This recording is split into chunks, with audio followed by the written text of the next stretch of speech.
नमः। त्वमेव माता च पिता त्वमेव त्वमेव बन्धुश्च सखा त्वमेव त्वमेव विद्या द्रविणं त्वमेव त्वमेव सर्वं मम देवदेव। जे उत्पत्ति स्थिति लय करे वेदो स्तुति उच्चरे जैनारोम सुछिद्र अणुसमा ब्रह्मांड कोटि फरे। माया काड़ रवि शशि सुरगणो आज्ञान लोपेक्षण एवा अक्षरधामना अधिपति श्री स्वामी नारायण। जनि अमृतवाणी तो वही रही साक्षात महिमा रूपे। जनि ब्राह्मी स्थिति अहोलिन करे सुभव्य अक्षर पदे। शरणागत निज अल्प जीव सहुना श्रेयार्थ तत्पर रहे। काका स्नेहल सिंधु दिव्य विभुने हयूं तो वंदन करे। सजानंद स्वामी महाराज नी जय जय जय। आज के आनंद की जय जय जय। सदगुरुदेव की जय जय जय। गुरुहरि काकाजी महाराज, गुरुहरि पप्पाजी महाराज, बंधु बेलड़ी शताब्दी पर्व महोत्सवनी जय जय जय। प्रगट ब्रह्म स्वरूप हरि प्रसाद स्वामी महाराजनी जय जय जय। प्रगट ब्रह्म स्वरूप जसभाई साहेब जी नी जय जय जय। प्रगट ब्रह्म स्वरूप अक्षर विहारी स्वामी महाराज नी जय जय जय। प्रगट ब्रह्म स्वरूप मुकुंद जीवन स्वामी गुरुजी महाराज नी जय जय जय। सर्वे गुणातीत स्वरूपोनी जय जय जय।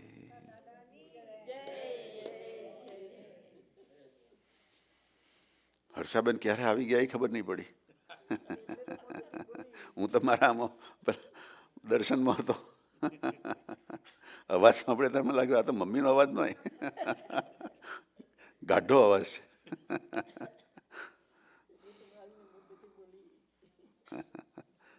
સરસ સરસ. આજે સરસ દિવસ રથયાત્રાનો, અષાઢી બીજ. Rathyatra is very famous in India for over 1000 years. 1000 વર્ષથી પણ વધારે ટાઈમથી દર વર્ષે જગન્નાથપુરીની અંદર રથયાત્રાનો ઉત્સવ મનાય છે.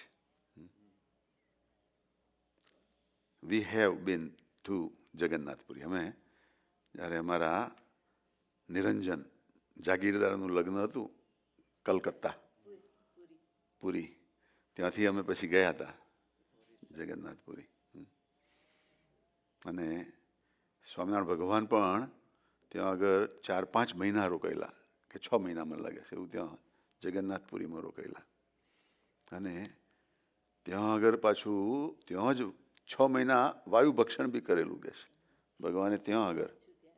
હા, અને ત્યાં થાંભલો છે એક, અને ત્યાંથી દૂર આપણે આ મકાનના છેડે જઈએ એટલે દૂર કદાચ 3 મૂર્તિઓ છે. કૃષ્ણ ભગવાનની, બલરામજીની અને એમના સિસ્ટર સુભદ્રાજીની. ભાઈ બહેનનો આ સમાજ. રાધા બી નહીં ત્યાં, રાધાજી નહીં પણ સુભદ્રા. અને ભગવાન ત્યાં રહીને ખૂબ ત્યાંના બધા હરિભક્તોને બધાને આનંદ કરાવતા. પણ ભગવાનને માન અને અહંકાર નહીં ગમતો. અને ત્યાંનો પૂજારી હતો, એના મનનું કપટ બી ભગવાન જાણી જતા. એટલે ભગવાન એને માટે બી એવી ભાવના કરતા કે ભાઈ તું ભક્તિ કરે છે તો બરોબર કર, કપટ રાખીને નહીં કર. આ લાકડાની મૂર્તિઓ નથી, પણ એની અંદર ભગવાન ખુદ બેઠેલા છે, એવી ભાવના કરવાની છે.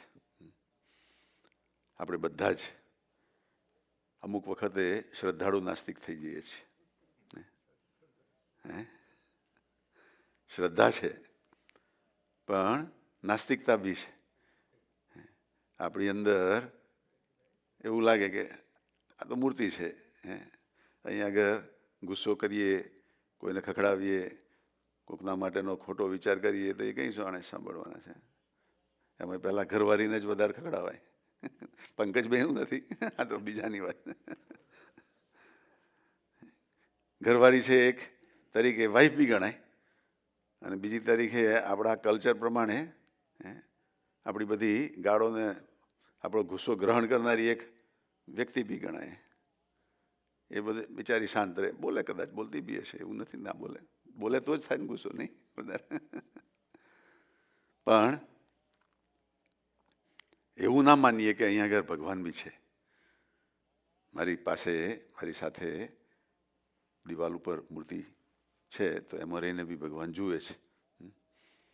એટલે સ્વામિનારાયણ ભગવાને એક વચનામૃત એવું લખ્યું છે કે અગ્નોતેરા કાળમાં અમે કાઠિયાવાડની અંદર ઘણા ટાઈમ સુધી સમાધિમાં રહેતા હતા, છુપા રહેતા હતા, અને ત્યાં રહીને છેક જગન્નાથપુરીમાં પૂજારીના કપટ ભાવ બધું ત્યાં રહીને દેખાતા હતા. એટલે ભગવાનની જે પ્રતિમા છે એ હાલતી ચાલતી બોલતી છે. કાકાજી એવું કહેતા કે હું તારદેવમાં શાસ્ત્રીજી મહારાજની સામે મૂર્તિ સામે જોઉં તો શાસ્ત્રીજી મહારાજ શું કરે? આંખો પટપટાવે. ગોંડલમાં ઘનશ્યામ મહારાજે પણ આંખો પટપટાવેલી સમાધિ વખતે કાકાજીને. અને મારા પેલા તેજલબેન ને અમારા રાકેશભાઈ દરરોજ સરસ ગોંડલની મૂર્તિના દર્શન મોકલે છે બધાને. સરસ ઘનશ્યામ મહારાજના દર્શન થાય. પણ આજે કહેવાનો અર્થ એ છે કે આપણે આવા સરસ રથયાત્રાના પવિત્ર દિવસે અમારા પંકજભાઈનો બી બર્થડે તિથિ પ્રમાણે વિદ્યાનગર સાહેબદાદાની સાથે અશ્વિનભાઈ છે, એમનો બી આજે રથયાત્રાના દિવસે બર્થડે, એટલે એમને બી હેપી બર્થડે. પછી અમારા વાસંતીબેનનો ગઈકાલે હતો કે આજે? એમનો આજે છે, રાઈટ. એ પણ કંઈક બીજે કંઈક જવાના છે ને આજે કંઈક, એટલે નથી આવી શકવાનું એવું કહેતા હતા, કંઈક દર્શન કરવા જવાના હશે. પણ બસ સરસ, બધા સરસ બર્થડે અને સરસ પ્રસંગો. અને આજે પવઈની અંદર વસીભાઈ ને ભરતભાઈ ને બધા હરિભક્તો અને બહેનો 3 કલાકની ધૂન છે ને, મને લાગે છે 12 કલાકની ધૂન છે, 12 કલાકની ધૂન ગોઠવી છે. અને વસીભાઈનો મેસેજ આવ્યો તો જોરદાર ધૂન ચાલે છે. ત્યાં આગળ યોગી બાપા કહેતા એમ નળિયા ઉછળે, સમનારાયણ સમનારાયણ સમનારાયણ, એવી સરસ ધૂન ચાલે છે 12 કલાકની ત્યાં. આપણે પણ અહીંયા આગળ 1 જુલાઈએ શનિવાર છે, અને અમારા ભાવનાબેન તરફથી ને સવિતાબેન તરફથી પાછી મહિનાનો પહેલો શનિવાર એની ધૂન આપણે બી 3 કલાકની રાખીશું. અહીંયા આગળ જ રાખીશું મને લાગે છે ને, અને સાંજે જ રાખવી છે ને, જેમ ગઈ વખત રાખ્યું હતું એવું ને. સાંજે ગઈ વખત કેટલા 4 થી 7?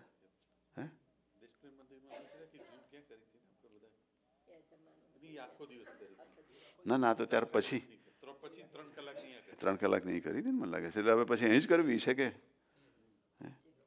હા, એટલે અહીંયા આગળ સારું પડે. પછી બધા સાંજે જમવાનું ગોઠવે એવું જ. કેતનભાઈ કેવું રાખવાનું છે? અહીં જ છે? ભલે ભલે, બધા આવજો શનિવારે. હજુ તો ટાઈમ છે, શુક્રવારે બી એનાઉન્સમેન્ટ કરીશું. પણ સરસ ધૂન કરીએ. ધૂનની અંદર એટલો બધો પાવર છે કે ના પૂછે વાત. આજે એક મારી પર વોટ્સએપ આવ્યું હતું અકબરનું ને બિરબલનું ધૂન ઉપરનું. એક કોઈ બ્રાહ્મણ હતો બિચારો, ગરીબ હતો, એની પાસે પૈસા નહોતા એટલે ભીખ માગતો હતો. તો પેલા અકબરે બિરબલને પૂછ્યું કે આ બ્રાહ્મણ છે, બહુ ભણેલો ગણેલો તેજસ્વી દેખાય છે, તો પણ આ ભીખ માગે છે કે છે, આવું કેમ? તમારા હિન્દુઓની અંદર ભીખ કેમ માગે છે? અત્યારે હવે મુસલમાનો ભીખ માગે છે ને. અમે પેરિસમાં જઈએ તો બધા મુસલમાનોની લાઈનો પડી હોય, એ માં હોય એના દીકરા બે હોય જોડે બેઠા હોય અને કડકડતી ઠંડીમાં ઊભા હોય ને પેલી બાઈ ભીખ માગતી હોય એનો. એટલે અકબરના ટાઈમમાં ઇન્ડિયામાં મુસલમાનો ભીખ નહીં માગતા હોય, પણ અત્યારે તો મુસલમાનો બી ભીખ માગતા થઈ ગયા છે. એટલે બિરબલને અકબર એવી જોક મારી કે તમારા હિન્દુઓ આટલા, આ બ્રાહ્મણ છે, આટલો ભણેલો ગણેલો છે, છતાં ભીખ કેમ માગે છે? તો બિરબલ કહે મને 3 મહિના આપો દરબાર, 3 મહિના પછી હું તમને એનો જવાબ આપું. તો અકબર કહે છે કંઈ વાંધો નહીં, તારે જે જોઈએ દરબાર ખુલ્લો છે, તારે જે કરવું હોય તું કર 3 મહિનામાં. પછી પેલા બ્રાહ્મણના ઘરે જઈને બિરબલ એ બ્રાહ્મણને કહે છે કે જો સાંભળ, તું 1 કલાક હરે રામ રામ રામ હરે હરે, હરે કૃષ્ણ કૃષ્ણ કૃષ્ણ હરે હરે, એવું 1 કલાક તું ધૂન કર અને હું તને 1 સોનામોર આપીશ. જોજો જોજો, હા, તને હું 1 સોનામોર ભેટમાં આપીશ, પછી તારે ભીખ માગવાની જરૂર ખરી? પેલો કહે છે કે હું 1 કલાક ધૂન કરું ને 1 સોનામોર મળે, એ તો આ પહેલી વાર સાંભળ્યું. હવે બિરબલ આવીને કહ્યું એટલે તો માને જ ને. પેલા 1 કલાક ધૂન કરી ને પેલા 1 સોનામોર આપી બી ખરી.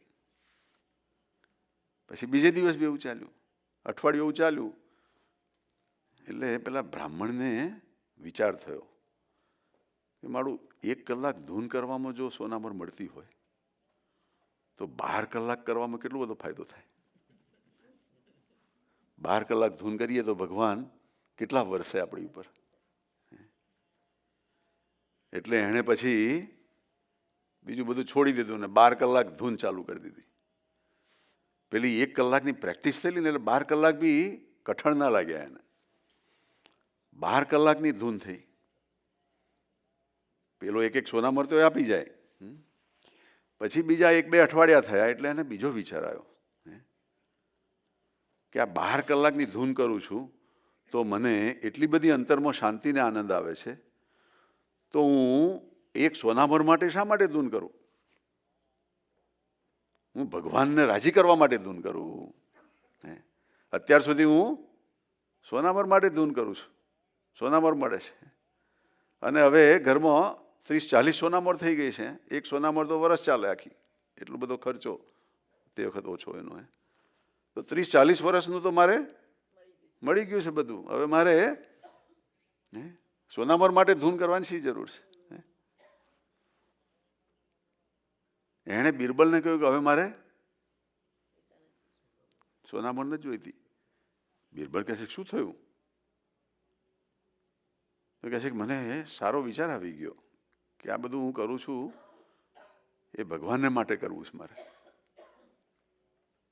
પછી તો એણે એના ગામમાં આખી એક ધૂનની સિસ્ટમ ગોઠવી દીધી અને બધા ગામના બધા લોકો આવીને ધૂન કરવા માંડી પડ્યા એની જોડે. અને બીજો મહિનો થયો એટલામાં તો એ પ્રખ્યાત થઈ ગયો, ગુરુજી થઈને બેસી ગયો. એના અંદરના વિચારો, એનું ફેશિયલ એક્સપ્રેશન ને બધું જ એકદમ પાવરફુલ ને એનો ડિવાઇન થઈ ગયું. પછી તો આજુબાજુના ગામડાના બધા લોકો આવવા મળ્યા. અને જો 3જો મહિનો પૂરો થયો ને તો એના બિરબલ સુધી, અકબર સુધી એ સમાચાર પહોંચી ગયા કે કોઈ સાધુ મહાત્મા છે અને દર્શન કરવા જેવા જેવું છે. તો બિરબલ અકબરને લઈને ત્યાં દર્શન કરવા લઈ આવ્યા. અકબરે તો જોઈને એને પગે લાગ્યા, હે, અને એને કંઈક ભેટ ધરી, હે, અકબરે. તો પેલા કહે છે કે અકબર સાહેબ, આ તમારી ભેટ તમે પાછી લઈ જાઓ, મારે કોઈ જરૂર નથી, કહે છે. તો અકબર તો ખુશ થઈ ગયો, આ તો મહાત્મા તો બહુ જોરદાર કહેવાય કે કોઈ મહાત્મા ભેટ પાછી લે નહીં, કહે છે. આ તો ભેટ બી પાછી આપી. પછી સામેથી અકબરને કહે છે કે તમારે કંઈક જોઈતું હોય તો અહીંયા આવજો. તો કહે છે આ તો ભારે કહેવાય, કહે છે. બિરબલને કહે છે કે આ કોણ છે? તો કે પેલા 3 મહિનાવાળા પેલા તમારી પાસે ભીખ માગતા હતા, આજે તમે એની પાસે ભીખ માગો છો, કે પાવર શોનો આવ્યો? ધૂનનો પાવર. ધૂન પાવર એટલો બધો છે કે ના પૂછે વાત. હે, એ તો મોડર્ન અકબર ને બિરબલ હતો, સ્વામિનારાયણ સ્વામિનારાયણ ધૂન કરો, રાઈટ? તે વખતે હરે રામ હરે રામ. પણ ધૂનનો પાવર એવો છે. પણ અંદરથી એવો પાવર જગાડીને ધૂન કરીએ તો, નહીં તો ગુસ્સો કર્યો હોય ને પછી ધૂન કરવા બેસીએ તો ધૂનમાં શું આવે? ગુસ્સો દેખાય. આગળ આપણે જેવું બેકગ્રાઉન્ડ તૈયાર કરીને બેસીએ એવું આવે. એટલે સ્વામિનારાયણ ભગવાન કહે કે જ્યારે ગુસ્સો આવે ને ત્યારે આંખ બંધ કરીને ભગવાનનું નામ નહીં લેવું, કે છે. આંખો ખોલીને, ખુલ્લી આંખે ભગવાન. પેલા Shankarbhai I call you back, ને મને થયું આંખ ખોલીને હું કહેવા જતો તે શંકરભાઈ પહેલા બોલી ગયા. એટલે ભગવાન બી કહે છે કે આપણા પ્રકૃતિ, આપણા સ્વભાવ એ જ્યારે શાંત થાય ત્યાર પછીથી આંખો મીચીને ભગવાનનું ધ્યાન કરવું સારું. નહીં તો એ ધ્યાન પછી અંદર પાછું એ ફિલ્મ ચાલુ થઈ જાય, હે, અને પાછી એને કાઢવી અઘરી પડે. હે, ખોટી રીતની જો આપણે પ્રેક્ટિસ કરી હોય તો પાછી એને સીધી કરવા માટે બહુ ટાઈમ જાય. આજે અમારે પંકજભાઈ સવાર વાત ચાલતી હતી. પંકજભાઈ કહે છે કે સારી અમુક જૂની આદતો હોય છે એ કાઢવી બહુ અઘરી પડે સારી. સાચી વાત છે. કારણ કે આપણે સમજ્યા વગર કંઈક એવું ચેપ્ટર કર્યું હોય એટલે ચેપ્ટર એવું ઘૂસી ગયું હોય કે હલાવી દે આપણને. પણ જો સાચી રીતની ટેકનિકથી કરીએ, વર્ષો પહેલાં 78, 79, 80માં કાકાજી જ્યારે અહીંયા આવતા ત્યારે બી અમને એવું કહેતા કે અડધો કલાક સરસ ધૂન થવી જોઈએ, અડધો કલાક નિર્વિકલ્પણે ભગવાનની સાથે જોડાવવું જોઈએ. તો એની ટેકનિક કાકાજીએ બતાવેલી. આપણું મન છે તો માકડું જ છે. એ તો ધૂન કરવા બેસીએ તો એ ભાગી જવાનું છે. કરવા ધૂન બેસીએ અને ભાગે ક્યાં આગળ? બીજે જ. બા બી હાથ માથું હલાવે. તમારે બી એવું થાય છે બા? તો સારું.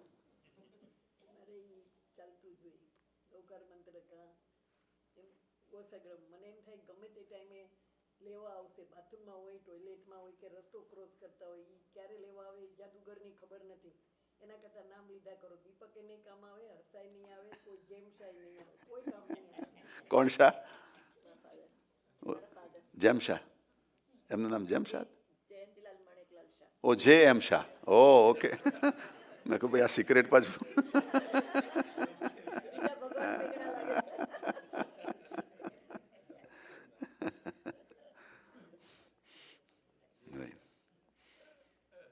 એટલે ધ્યાન કરવાની બી ટેકનિક શીખવાની. એટલે કાકાજી એવી ટેકનિક શીખવાડેલી તે વખતે, કે તમારે પેપર ઉપર એવા સરસ 9 પ્રસંગો લખી દેવાના.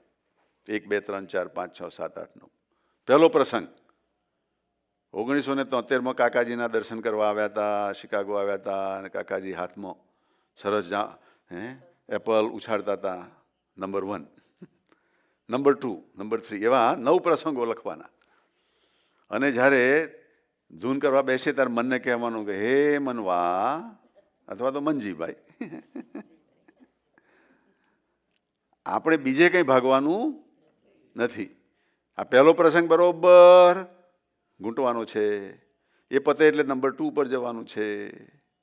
નંબર 3 એમ નંબર 9 સુધી કરીએ તો 2-3 મિનિટ 4 મિનિટ એક પ્રસંગની પાછળ ટાઈમ મૂકીએ 4 મિનિટ સુધી તો મન કદાચ એમાં જોડેલું રહે, પ્રસંગ આખો આપણને ક્લિયર થાય ને ત્યાં સુધી, અને પાછું બીજે મન ભાગવા જાય ત્યાં સુધી બીજા ઉપર આવી જવાનું નંબર 2. અને 9 પ્રસંગ કરીએ તો 3 મિનિટ એવરેજ ગણીએ તો 27 થી 30 મિનિટ થઈ જાય, અડધો કલાક સરસ નિર્વિકલ્પણે ભજન થઈ જાય. પછી અમારે એક સત્સંગી હતા, એમને કાકાજીએ કહ્યું તમે ધ્યાનમાં બેસો, ધૂન સવાર કરો.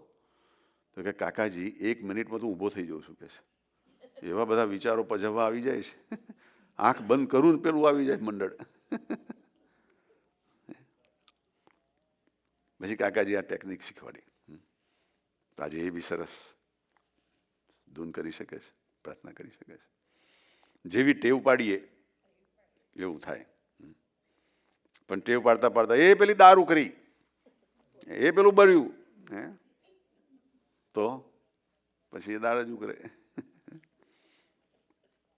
પણ તે વખતે બધું જ છોડી દેવાનું, અને તે વખતે બધું પ્લાનિંગ કરી દેવાનું. ભાઈ અત્યારે હવે દારૂ ઉકાળવાનો ટાઈમ નથી, અત્યારે બધું ધૂન કરવાનો ટાઈમ છે. એવું જો નક્કી કરીને બેસીએ, અને કાકાજી તો એવું કહેતા કે સમય બી પાક્કો નક્કી કરો કે આટલા ટાઈમથી આટલા ટાઈમ જે આપણને સરસ સમય હોય એ સમય. બીજું જગ્યા બી પક્કી કરો કે એ જગ્યાએ જ બેસવું, બીજે બધે નહીં, આગે પાછે નહીં, ત્યાં જ બેસજો, તો તમને વધારે ઇઝી પડશે. પછી તમે ગમે ત્યાં જશો તો એ વાંધો નહીં આવે. You will go anywhere and you will be able to concentrate and do the ધૂન. પણ પહેલાં પ્રેક્ટિસ, મેં કે પ્રેક્ટિસ, એવી પ્રેક્ટિસ પાડીએ તો ખૂબ ફાયદો થાય. આવો તુષારભાઈ, જય સ્વામિનારાયણ. કઈ ગયા મારા નિશાબેન? આવે છે, સારું સારું. એટલે આજે સરસ દિવસ, અમારા પંકજભાઈનો બર્થડે, અને કાલે બી પંકજભાઈની સરસ બર્થડે ઉજવાઈ, અને બધા એમના કુટુંબીજનોએ અને બીજા બધાએ બી સરસ સરસ પંકજભાઈના સરસ ગુણોનું દર્શન કરાવ્યું, અને બધાએ ખૂબ આનંદ કર્યો. કાલે મને કોઈ ગરમા ગરમ મકાઈનો દોડો શેકીને આપી ગયેલું, અને પછી ખાવાની બી મજા આવી. એટલે પેલો ક્રસ્ટ આઈસ બી બનાવતા હતા, છોકરાઓ બધાને મજા આવે. ગોળા અમે બી નાના હતા બહુ ખાતા, પણ આ વખતે ખાધો તો એક જ ચમચી ખાધીને એટલું ઠંડુ થઈ ગયું મોઢું, ભાઈ બહુ થઈ ગયું આટલું. પણ બધી વેરાયટીઝ, બધી ઘણી આઈટમો, બધું સરસ. અમારી રચના, અમારા સપનભાઈ ને બધાને ધન્યવાદ એનો. મકાન બી બધા માટે તૈયાર કરી રાખેલું એટલું, અને બધાને આટલા બધાનો ધસારો હોય પછી સાફસૂફી બી કરવી પડે બધી, પણ એ આનંદથી બધું સંભાળે, એટલે એમને બી ધન્યવાદ છે. કાલ અમારા એનજીના મમ્મી બી આવ્યા. She normally does not go out, doctor has said no, but she came also, અને પેલો ઓક્સિજનનો બોટલ લઈને આવ્યા.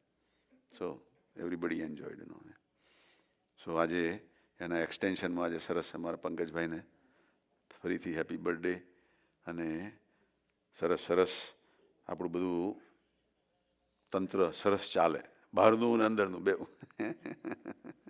એટલે આપણને શાંતિ શાંતિ શાંતિ રહે. અશ્વિનભાઈ બી વિદ્યાનગર કાકાજીના બહુ લાડકા, અને કાકાજીએ જ અમને એવું સરસ ટાઇટલ આપેલું છે સાધુરામનું. એટલે એમને બી મેં આજે ટેક્સ્ટ મેસેજ મોકલ્યો હતો કે અમારા બધા માટે સરસ પ્રાર્થના કરજો, આશીર્વાદ આપજો, અને સરસ એમની બી આવતા મહિને ત્યાં ઉજવશે, શાંતિ દાદાની સાથે એમની બી ઉજવશે બર્થડે, એલન ટાઉન પોકોનો. સો એમણે બી એમના કુટુંબની ઈચ્છા નથી કે એ સાધુ ના થાય, પણ કાકાજીના વચને અને એમને એટલો અંદર રંગ ચડી ગયો કે એમણે પણ એવા સાધુ થવાનું પાકું કરીને એવું સરસ જીવે છે એનો. એટલે કાકાજીનો એ પ્રસંગ તો આપણને ખબર છે કે એનો એમના મધરે રોટલી કે પૂરી જમાડતા જાય, રોટલી જમાડતા જાય અને કાકાજી એમની બધી ગરમા ગરમ વાતો સાંભળતા જાય. પણ પછીથી કાકાજીએ કેવું સમજાવીને એમને રાજી કરી દીધા કે તમારો દીકરો અમેરિકાના પ્રાઇમ મિનિસ્ટર કરતાં બી વધારે આનંદ કરતો થશે એનો. અને પ્રાઇમ મિનિસ્ટરને તો આ મોદી તો કંઈક એટલો સારો છે કોઈ એને પગે બી લાગે નહીં, બીજા કોઈ પ્રાઇમ મિનિસ્ટર કોઈ પગે લાગવા જ ના જાય ને, શેક હેન્ડ કરે કદાચ, પથરા મારે. પણ અશ્વિનભાઈને તો કેટલા બધા પગે લાગે. તો કોણ મોટું ભાઈ, પ્રાઇમ મિનિસ્ટર મોટો કે અશ્વિનભાઈ મોટા? નહીં. એટલે કાકાજીએ જે પ્રોમિસ આપેલું એ પૂરેપૂરું દેખાય કે એ વાત શોભે એનો. આજે અમારા ભરતભાઈએ બી સંદેશામાં અશ્વિનભાઈનો એક સરસ મેસેજ અંદર મૂક્યો છે. આપણે બધી ઘણી સ્મૃતિઓ કરીએ છીએ, બધી સ્મૃતિઓ આપણે પ્રભુને રાજી કરવા માટે કરીએ તો સાચી આપણી ભક્તિ કહેવાય એમ. તો એવો આજે અશ્વિનભાઈનો બી બર્થડે. અમારા વાસંતીબેન ભાઈ અહીંયા આવે છે. વર્ષો પહેલાં વાસંતીબેન, ઇન્દિરાબેનને ત્યાં આવતા નહીં વાસંતીબેન તમારે ત્યાં પહેલાં? હા, ત્યાંથી અમારે ઓળખાણ થયેલી. અને પછી અમે ઇન્ડિયા જઈએ તો એ બી ઇન્ડિયા આવી જાય ને નડિયાદમાં એમને ઘરે એમને પધરામણીઓ કરીએ અને ત્યાં જઈએ ને એમનું કુટુંબ ને એમની દીકરીઓ ને બધાની ઓળખાણો થઈ. અને પછી બધા અહીં આવ્યા હતા, આજે બધા સત્સંગમાં આવે છે. એટલે વાસંતીબેને શરૂઆતમાં તો વાસંતીબેનને એમના હસબન્ડ આવવાની બી રજા નહોતા આપતા ને એવું બધું હતું. એનું બહુ કડક હતું બધું. એમનો દીકરો બી ના પાડે એનું, પણ એ આવતા સત્સંગમાં. તો આજે એમના આવવાથી એમના હસબન્ડ બી બાબુભાઈ બી સત્સંગમાં જોડાયા. એમના ભાઈ આવે છે કે નહીં ખબર નથી. નહીં, વાસંતી એમના દીકરા, વાસંતીબેનના દીકરા જે જેને ત્યાં રહેતા હતા એ હજુ કદાચ નથી આવતા. ચાલો એમનો બી કોઈ દિવસ ઉગશે. મહારાજ એની મધર સત્સંગી છે તો એનું ફળ તો કંઈક ને કંઈક ભગવાન ગોઠવે. ભગવાનની પાસે ચાવીઓ ઘણી છે. એને જ્યારે જરૂર પડશે ત્યારે મોકલશે, બોલાવશે. અને કરવા જેવું તો આજ છે ભાઈ. આ કર્યા વગર શાંતિના આનંદ મળે એવું નથી. ગમે એટલા ધમ પછાડા કરીએ તો બી ફાયદો નથી. એટલે કરવા જેવું તો આજ છે. તો શા માટે ના કરીએ? અજ્ઞાનને લીધે ના થાય. અજ્ઞાન હોય એટલે થાય કે મારે બીજું કરી લેવું, આ કરી લેવું, આમ થઈ જવું, તે થઈ જવું. પણ પેલા બ્રાહ્મણે એક સોનામરમાંથી આ જ્ઞાન મેળવ્યું. એમ આપણે પણ આ જ્ઞાન મેળવી લેવા જેવું છે. તો ખૂબ ખૂબ આપણું આ જીવન ખરેખર કામમાં લાગી જાય, સફળ થઈ જાય. ગુણાતીતાનંદ સ્વામી પણ શું કહે છે? આપણો જન્મ છે બે વાત સિદ્ધ કરવા સારું થયો છે. દુનિયામાં બધી લાખો વાતો છે પણ કોઈ કામમાં આવવાની નથી. બે વાત સિદ્ધ કરવાની છે. પહેલાં તો આપણે આપણા દેહ ભાવથી પર થવાનું, આત્માના ભાવમાં જવાનું, એથી બી આગળ વધીને બ્રહ્મના ભાવમાં જવાનું. હું બ્રહ્મરૂપ છું. યોગી બાપા બી સુંદરતમાં કહે છે દરરોજ સવારે આવો એક વિચાર કરજો ભાઈ. એમાં કંઈ ખર્ચો છે નહીં વિચાર કરવામાં. કે હું આ દેહ નથી, હું મન બુદ્ધિ નથી, હું અંતઃકરણ નથી, હું જીવ પણ અત્યારે હવે બ્રહ્મરૂપ છું. એવી ભાવના કરવી તો પાવર આવશે અંદર. તો આપણે પહેલો આપણો આ જન્મ ધર્યાનો હેતુ બ્રહ્મરૂપ થવાનો છે. બ્રહ્મરૂપ થઈએ તો બીજા બધા જ પ્રોબ્લેમ સાઈડમાં જતા રહે અને આપણને અંતરમાં એવો આનંદ આવે, અંતરમાં એવી શાંતિ રહે. પછી સુખ દુઃખ કાંઈ બી નડે નહીં. પહેલાંના ટાઈમમાં રાજાઓ રાજ સમૃદ્ધિમાં એટલા બધા કંટાળી જતા કે રાજ છોડીને જંગલમાં જતા. રાઈટ બા? ભરત રાજાનું ધ્રુવજી તો કેટલા 5 વર્ષના હતા, એક સેન્ટેન્સ સાંભળ્યું આઉટ. તમારે કેટલા ધ્રુવજી ઊભા છે? અને આપણે તો ભાઈ તમે વાત કરો માં, આ લોકો બધા કેવી રીતે નીકળી ગયા છે. 32 રાણીઓ, 8 રાણીઓ જા છોડી. અરે મહાવીર સ્વામી નેમનાથ સ્વામીના વખતમાં એટલે કયો કાળ હતી પણ આપણે એમ થાય કે આટલા વ્યાખ્યાનો સાંભળી, આટલા મહારાજ પાસેથી દર્શન કરી, આપણને એક દિવસે વિચાર નથી આવતો કે આપણે છોડ્યું. પણ એ પહેલાં એમ કે પહેલાં આઠ તો થવા દો પછી છોડીએ ને. અરે શું છોડીએ નહીં. ઓલા અપાત્રના ઓલા જતાઈ ગયા. શું કહેવું છે મુનાબેન? હા, જે અમારા શાંતાબેન અને શંકરભાઈ બી નવું મકાન લીધું, એમાં સરસ કુંભ વિધિ કરવાની. શાંતાબેન કહે છે હું ગેસ નહીં ચલાવું, તમે આવો ને કુંભ મૂકો પછી હું ચલાવવાની. મેં કહું સારું.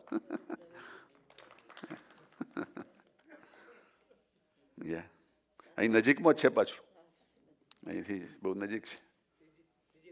ત્રીજી લાઈટ અહીંયા. સરસ સરસ. એટલે કહેવાનો અર્થ શું છે કે રાજાઓ હતા, કેટલો બધો રાજ ને રાણીઓ ને દરબાર બધું જ છોડીને જંગલમાં જતા. જંગલમાં એકાંત, એકલાપણું, એકલપણું. ત્યાં એમને ગમતું. આપણું માઇન્ડ કેવું છે કે જે હોય ને ના ગમે. રાજ દરબાર હતો એ નહીં ગમ્યો, અને મોટા ભાગના બધા જ રાજ દરબાર માટે માથાકૂટ કરતા હોય, ભગવાન પાસે બી એ જ માગ્યા કરતા હોય. પેલાને જે મળ્યું છે એ છોડીને ત્યાં જતો રહે છે. અને જે એકાંતમાં રહેતો હોય એને બી ત્યાં મન પજવતું હોય, અને એને રાજ દરબાર જોઈતો હોય. એટલે માઇન્ડ છે ને બહુ ટ્રિકી છે. એનો કોઈ વિશ્વાસ ના થાય એનો. એ ક્યારે કે જ્યારે ભગવાનમાં જોડાઈને શાંત રહે ત્યારે જ વિશ્વાસ થાય કે જે છે જેમ તેમ જેવું તેવું જ્યારે તારે ચલાવી લે તો જ એને શાંત પડે. નહીં તો આ જોઈએ ને મારે, આ જોઈએ ને મારે, પેલું જોઈએ. કાલે અમારા પંકજભાઈ માટે કોણે સરસ વાત કરી બટાકા વડાની. મોટા ભાવે છે નહીં, અહીંયા મોટા ભાવે. મને બી ખબર નથી. પણ જો અમારો ભાવેશ બી કેવું ઓબ્ઝર્વેશન કરે છે કે પંકજ અંકલ તમે આટલા એલિવેટેડ છો, હવે બટાકાવાળા જવા જોઈએ. હવે જે આવ્યું એ પ્રસાદ. મહારાજ પાસે માગી લીધું, આવી ગયું. ના મળ્યું તો બી પ્રસાદ, મળ્યું તો બી પ્રસાદ.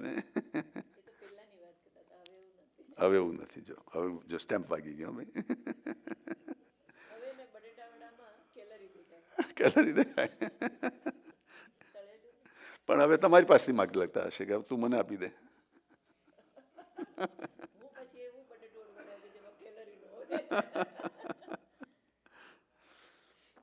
પણ કહેવાનું અર્થ શું છે કે જ્યાં સુધી અંતરની અંદર આપણે ખરેખર પાકું નહીં કરીએ ને ત્યાં સુધી આ પજવવાનું ચાલવાનું મનનું, મન પજવ્યા જ કરવાનું. એમાં પાછા લેવલો છે. શરૂઆતમાં તો ખબર ના હોય ને એને એમ જ હોય કે આ તો આવું જ હોય. પછી ખબર પડે ત્યાં કે હો હા મારું મન મને બહુ પજવે છે. અને પછીથી આપણું મન ના પજવતું પણ આપણા ચેલકાનું મન પજવતું હોય. એમાં પાછો ગડબડાટ થઈ જાય કે આ ક્યારે સુધરશે ભાઈ. એટલે આ ચક્કર બહુ લાંબુ છે. પણ એ બધું જ છોડો ભાઈ. ચેલકા એટલે કે પોતાના દીકરા દીકરીઓ હોય કે પોતાના એનો જે બી મિત્રો હોય બધું જ ચેલકામાં આવી ગયું. પણ કહેવાનો એક આપણો ભાવ કે હે મહારાજ મારે આ જન્મે ભ્રમરૂપ થવું છે. જો ભ્રમરૂપ થઈએ તો આ બધું નીકળી જાય, ડ્રોપ આઉટ થઈ જાય. અને ભ્રમરૂપ થયા પછી પાવર આવે. પાવર આવે એટલે આપણે ચગવાના, કોઈને ગોઠવાના નહીં. અને એ પાવર આવે પછી શાંત થવા માટે એવી પરબ્રહ્મની ભક્તિ કરવાની.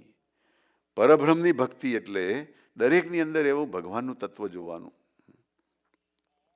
કાલે અમારા સુજુબેન કે પિંકુબેન અમારા મોટી બેનના છે ને, એમની જોડે હું વાત કરતો હતો કે એ પિંકુબેન એવું કે અમારા મોટી બેન છે એમને અમુક વસ્તુ અમે કરવા ના પાડીએ ને તો બી અત્યારે સાંભળતા નથી કે એમને જે પેલી જૂની ટેવ પડી હોય ને છૂટે જ નહીં. એટલે અને એ કરે ને એમાં પછી એમને કંઈક બેલેન્સ ના રહે પડે જ વાગે.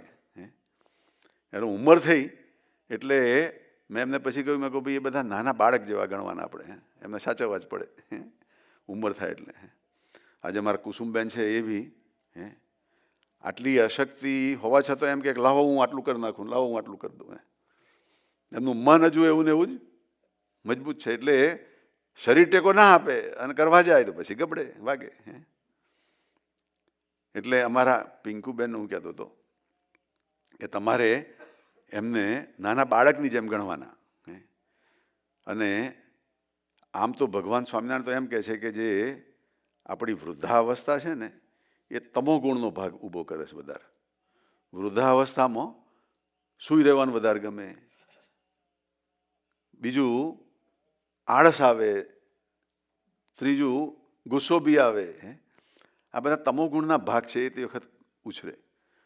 એટલે કહે છે કે અમારા પિંકુબેન કે અમારા મમ્મી મારી પર ગુસ્સો કરે કે તું રવા દે, મને આ બધું આવડે છે, મને મારે બધું કરવું છે. અને આપણે બધા એ સ્ટેજમાંથી પસાર થવાના છે પાછા. મેં પિંકુબેનને કહ્યું તમે ચિંતા નહીં કરતા, તમે જ્યારે ઉંમરે જશો ત્યારે તમે બી આવું જ કરવાના છો. કારણ કે આપણને એ વખત ગમે નહીં, એ આદત પડી ગઈ હોય. પણ તે વખતે જો એવા પિંકુબેન જેવાની અંદર બી પરબ્રહ્મ તત્વને જોઈએ અને કે ભાઈ એમાં રહીને મહારાજ બોલે છે તો પાછા વળાય. એટલે પરબ્રહ્મની ભક્તિ કરવાની ખાલી મૂર્તિમાં રહીને કરવાની એવું નથી, પણ બધી આસપાસની મૂર્તિઓમાં રહીને કરીએ ત્યારે પાકું થાય. પાછું એમાં શું આવે, કયું સાચું ને કયું ખોટું, હવે એને સાંભળવું કે એને ખખડાવવું. ખખડાવવું એ બી પરબ્રહ્મની ભક્તિ ગણી લે, પછી શું થાય. આ બી પરબ્રહ્મની ભક્તિ કરું છું ભાઈ, એનો સીધા કરવાની. એટલે એ બી બધા લોજિક બહુ જોરદાર છે. ક્યારે માયા કઈ રીતે આપણને ફસાવી જાય કહેવાય નહીં એનો. પણ મોટા મોટી વાત જો આપણે સરળ થઈ જઈએ, અને સરળ થવાનો ઉપાય ક્યારેય પણ કંઈક ગુસ્સો આવવાનો હોય, કંઈક આપણી જીભ છટકી જવાની હોય તો એ પહેલાં શું કરવાનું? બા ધૂન. જો બાનો જવાબ સાચો. પહેલાં 2 મિનિટ ધૂન કરી લેવી. એ મહારાજ સ્વામિનારાયણ સ્વામિનારાયણ. એ મહારાજ આની પર ગુસ્સો કરવો છે, તબેથો મારવો છે, પણ એ મહારાજ ત્રિશૂળ બનાવજો. સ્વામિનારાયણ સ્વામિનારાયણ.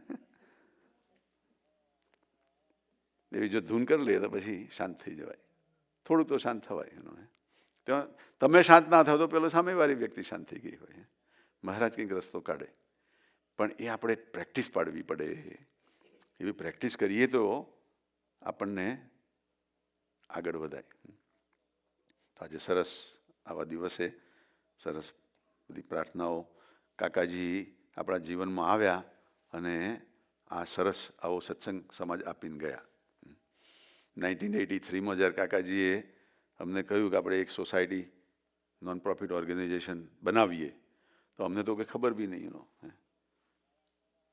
મેં કહ્યું કાકાજી આ ચાલે છે સરસ નથી? તો કે હા એ ખરું, પણ કોઈને કંઈક સેવા કરવી હોય, ડોનેશન કરવું હોય, એની ગવર્મેન્ટ બી એમાં ભળે તો ગવર્મેન્ટને બી એટલું પૂન મળશે કે છે. લો, ગવર્મેન્ટ બી આપણને ટેક્સમાં ફાયદો કરે છે ને, રાઈટ? તો એને બી એટલું પૂન મળશે એનો. હવે એ તો કયા પુણે કરીને ગવર્મેન્ટને અત્યારે સારું ચાલતું હશે, ભગવાન જાણે એનું. પણ અમારી એબટ વિશે બી કાકાજી એવું કહેતા એનો, આ એબટ તમારી સ્વામિનારાયણ ભગવાન ચલાવે છે કે ચિંતા નહીં કરતા. અને જોયું ત્યારથી એબટનો સ્ટોકનો ચાર્ટ ઊંચો ઊંચો જ રહ્યો છે. એટલે મોટા પુરુષના આશીર્વાદ છે એનો.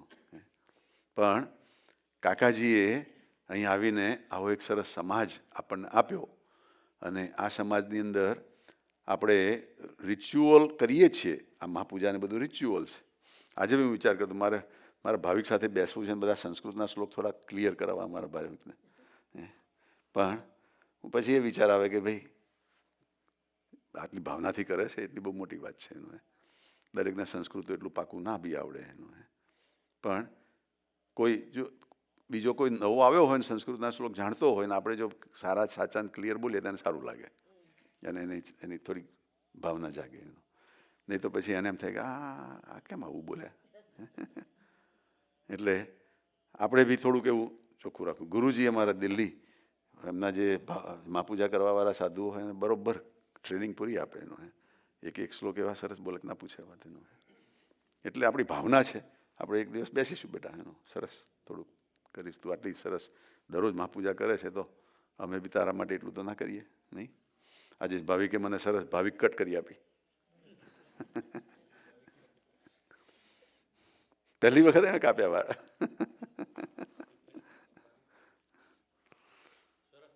સરસ કાપે. તમારી આંખો સરસ છે એટલે પોઝિટિવ થિંકિંગ નહીં માસા?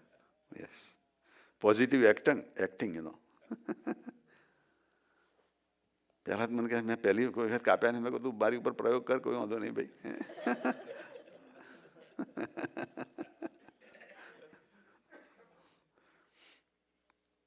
એટલે આજે સરસ દિવસ, સરસ આખો દિવસ આપણો સરસ જાય એવી સરસ પ્રાર્થનાઓ ભાવનાઓ અમારા શંકરભાઈને કહીએ સ્વામીની વાતનું થોડુંક સરસ પારાયણ કરો ભાઈ.